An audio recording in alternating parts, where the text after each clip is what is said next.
दोस्तों, आज हम बात करेंगे कि क्या बेलेनाइटिस का होम्योपैथी में इलाज है और अगर है तो ये कैसे किया जाता है। इसके अलावा हम बेलेनाइटिस के कॉजेस, सिम्टम्स और कॉम्प्लिकेशंस के बारे में भी बात करेंगे। नमस्कार, मेरा नाम डॉक्टर रोहित जैन है। मैं डॉक्टर रोहित जैन होम्योपैथी का फाउंडर हूं। तो शुरू करते हैं आज का डिस्कशन। व्हाट इज बेलेनाइटिस और balanoposthitis? Head of penis and foreskin of penis की इन्फ्लेमेशन को बेलेनाइटिस बोलते हैं। हेड ऑफ पेनिस को ग्लैंस पेनिस भी बोला जाता है। इसमें बेसिकली हेड ऑफ पेनिस और फोरस्किन की स्वेलिंग, रेडनेस हो जाती है।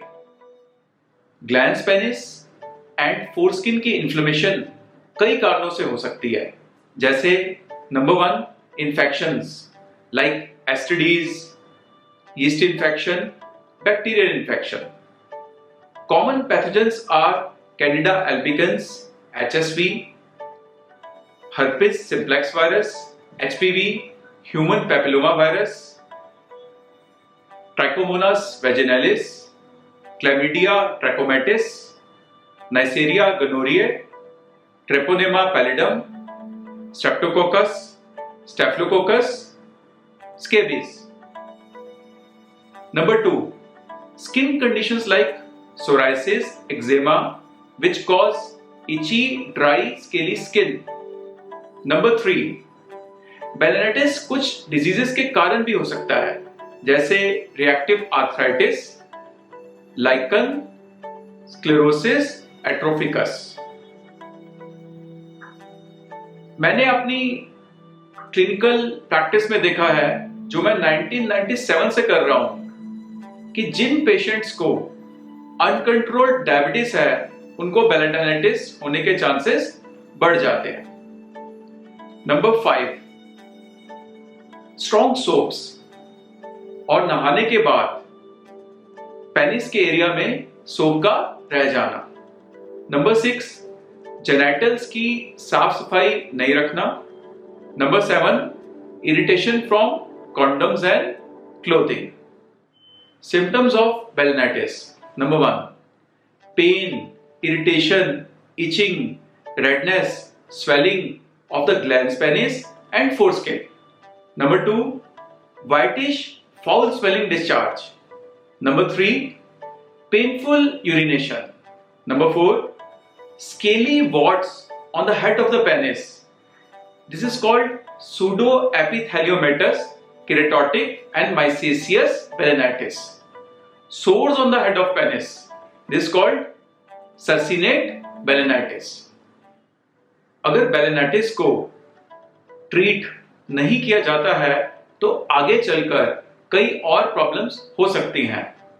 Number 1, BXO बेलेनाइटिस ज़ीरोटिका ऑब्लिटरेंस। इसमें head of penis hard and white हो जाता है, जिसके कारण यूरिन और सीमेन के डिस्चार्ज में प्रॉब्लम आती है। Number 2, phimosis. लॉन्ग टर्म बेलेनाइटिस के कारण पेनिस की स्कारिंग हो जाती है, जिसके कारण फोरस्किन की इलास्टिसिटी खत्म हो जाती है और वो कंस्ट्रिक्ट कर जाती है, जिसके कारण फोरस्किन का आगे पीछे होना मुश्किल और पेनफुल हो जाता है। इससे पहले हम होम्योपैथी के बारे में डिस्कस करें, हम जान लेते हैं बेलेनाइटिस या बेलेनोपोस्थाइटिस का एलोपैथी में क्या ट्रीटमेंट है।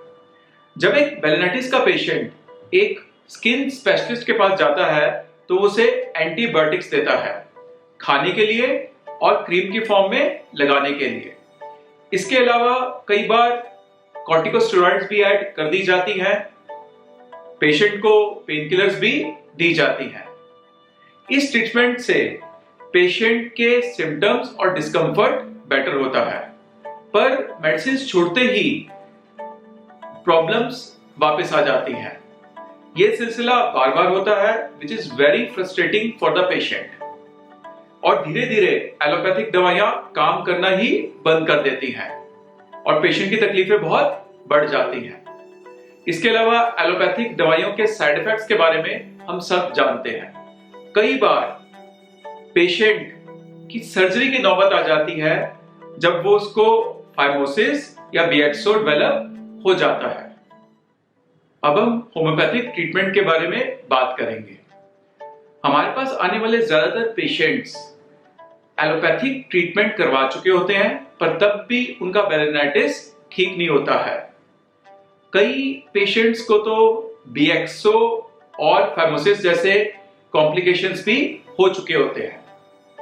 मेरे एक्सपीरियंस के हिसाब से बेलेनाइटिस को क्लासिकल कॉन्स्टिट्यूशनल होम्योपैथिक ट्रीटमेंट ही जड़ से खत्म कर सकता है। इस तरह से दी गई दवाइयां पेशेंट की जनरल हेल्थ को भी इंप्रूव करती हैं। होम्योपैथी में एंटीबायोटिक्स नहीं है। हमारी दवाइयां बेलेनाइटिस के केसेस में इम्यून सिस्टम की वीकनेस को ठीक करती हैं, जिससे बॉडी में ऐसा एनवायरनमेंट बन जाता है कि उसमें बैक्टीरिया, वायरस, फंगस पनप ही नहीं पाता है और पेशेंट का बेलेनाइटिस ठीक हो जाता है। एक्सटर्नल एप्लीकेशन के लिए मैं कैलेंडुला ऑइंटमेंट या क्रीम देता हूं, which is a natural antiseptic. मेरे एक्सपीरियंस के हिसाब से 3 से 6 हफ्तों में इंप्रूवमेंट चालू हो जाती है और बेलेनाइटिस को पूरी तरह ठीक करने में 6 से 8 महीने लग सकते हैं। Homeopathy is safe, natural, gentle and without side effects. Homeopathy में बेलेनाइटिस की तकरीबन 78 मेडिसिन हैं जो कि बहुत इफेक्टिव हैं। अब इन 78 मेडिसिन में से कौन सी दवाइयां देनी है, कितनी पोटेंसी में देनी है, दिन में कितनी बार देनी है, ये कॉम्प्लिकेटेड प्रोसेस है जो कि एक highly qualified and experience doctor ही ढंग से कर सकता है। एक समझदार डॉक्टर कभी भी बेलेनाइटिस के नाम पर ही दवाइयां नहीं दे देता। वो पेशेंट की कंप्लीट हिस्ट्री लेता है, उसके सिम्टम्स को प्रॉपर्ली स्टडी करता है और फिर पेशेंट की ससेप्टिबिलिटी को ध्यान में रखते हुए दवाइयों का चयन करता है और उनकी पोटेंसी और रेपुटेशन को डिसाइड करता है। मैं बेलेनाइटिस में 1 महीने की दवाई देता हूं और फिर पेशेंट को रिव्यू करता हूं। हर महीने केस को दोबारा से स्टडी किया जाता है जिससे दवाइयां और उनकी पोटेंसीज को फाइन ट्यून किया जाए। होम्योपैथिक ट्रीटमेंट में कुछ भी फिक्स नहीं होता है और पेशेंट की स्थिति के हिसाब से दवाइयां और उनकी पोटेंसीज चेंज होती हैं। जैसे कि मैं हमेशा बोलता हूं, homeopathy is not readymade, it is tailor made. आपको बेलेनाइटिस में कितना आराम मिलता है वो निर्भर करता है कि आपने कौन सा डॉक्टर चूज किया है। जिस तरह आजकल बैंक्स में केवाईसी होता है, उसी तरह पेशेंट्स को केवाईडी करना चाहिए, नो योर डॉक्टर। दोस्तों, इस वीडियो में मैंने दवाइयों के नाम नहीं बताए हैं और ना ही किसी कंपनी की दवाइयां प्रमोट की हैं, क्योंकि मैं जानता हूं ऐसा करने से मैं आपकी हेल्थ के साथ खिलवाड़ करूंगा और आपको नुकसान पहुंचाऊंगा, जो कि एक समझदार डॉक्टर कभी भी नहीं करेगा। मैं दवाइयों के नाम क्यों नहीं बताता हूं, इसको और समझने के लिए आप मेरे 3 वीडियोस देख सकते हैं। Number 1, what is homeopathy. Number 2, side effects of homeopathy, yes और no. Number 3, don't take homeopathic medicines until you watch this. इस प्लेलिस्ट का लिंक मैंने इस वीडियो के एंड में और नीचे डिस्क्रिप्शन में दे दिया है। बेलेनाइटिस के बारे में और जानकारी के लिए आप हमें फोन कर सकते हैं, व्हाट्सएप कर सकते हैं, ईमेल कर सकते हैं। दोस्तों, मुझे सुनने के लिए धन्यवाद। नमस्कार।